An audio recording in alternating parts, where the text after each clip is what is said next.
Hello guys.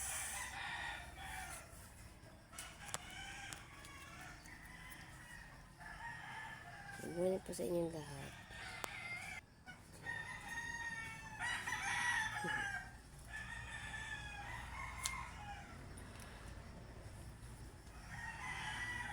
Namili po yung aking tiwi ng pagkain nila.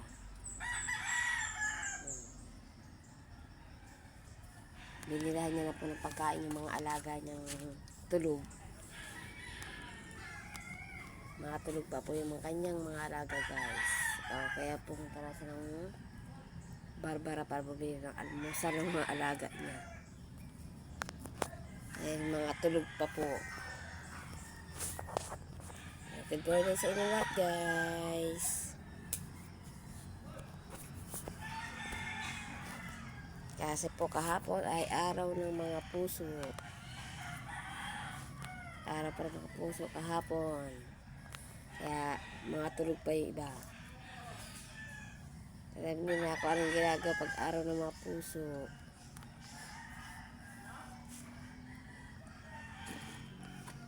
Good morning sa inyong lahat guys. Matirik na ang araw guys. Hanggang dito na lang. Thank you. Thank you rin po pala sa mga nanonood po sa akin at sumuporta sa vlog ko. Thank you very much po sa inyong lahat.